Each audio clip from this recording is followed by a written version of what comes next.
Good morning. Here I am again, this time for Bed Talk number 16. I can't believe it, 16 already. This was an idea inspired by my friend and fellow speaker Dave Rendall. As you probably can guess, speakers are not on stage doing TED Talks. So instead, Dave's idea was we just share a message every day from bed, thus Bed Talks. And today I want to talk to you about a choice that we're all making, all of you are already making, you're making it every day. And this is the choice. Are you choosing to survive this, not just physically and with our health, but emotionally, psychologically, in our business, in our relationships? Or are you choosing to grow? It's a simple choice, but it is a very conscious choice. The problem is many of you are making it unconsciously. Because survival mode is easier, it's also instinctive, and it's the thing that we went to almost immediately and by default. Whatever survival means is sort of protect. So what that means is, for some of you, it's the fact that when you have a stay-at-home or a shelter-at-home order, you're not going to go out.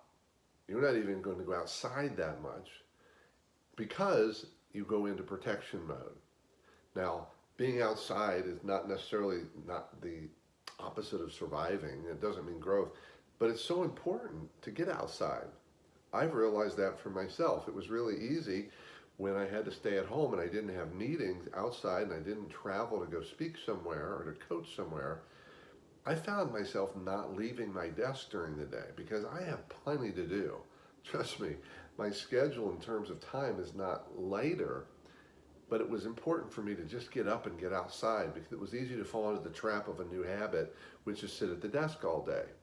So the growth was realizing that I was getting stuck in that.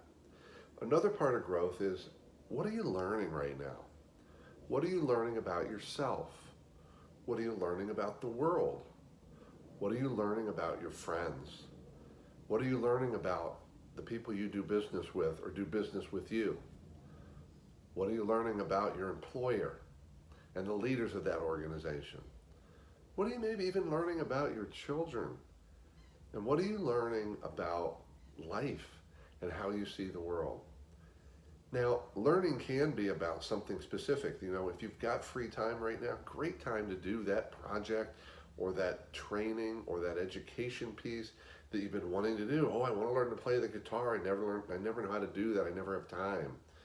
Well, as long as you've got the guitar or the keyboard or the drums, is it learning a new skill? Is it learning a new language? So there's that kind of learning and growth. But I really want to focus on what's that inside growth? What's the awareness growth? What have you learned about yourself over the last month?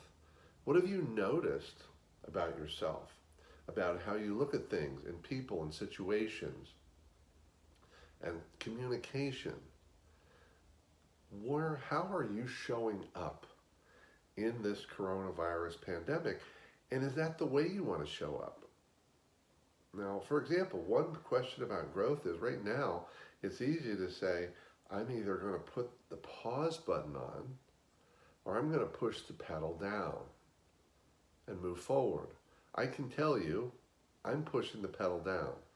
I'm staying in gear, both personally, relationally, and in my business, even though my business overnight has transformed. The people who do events have stopped doing events. Even the people who schedule events down the road, 6 months, 9 months, a year down the road, many of them right now are on pause because they don't know how this is going to shake out, even if they're events a year from now. Now that's their choice, but I can choose to be in pause mode or pedal mode, as in put the pedal down. So this is a unique time for all of us. Yes, it's a scary time, but there's an opportunity here, like in all things in life, to learn and grow or not, because here's what I believe is true. Learning and growth is not automatic and it's not guaranteed. It's a purposeful process of paying attention and being intentional and taking a look at how you're showing and how you're showing up, how you're being, turning up your awareness, turning up your awakeness, and turning on your scanner. I call it scanning the world and people around you and scanning yourself. So that's a choice you have to make. Are you surviving right now, or are you growing right now? Even if you're in survival mode, I hope you'll throw the switch. Because otherwise, at the end of this, if all you have to say for it is, I got through it, I think you're going to have a miss. You will have missed out on a great opportunity to learn and grow personally and professionally. So grow with me. I'll see you tomorrow.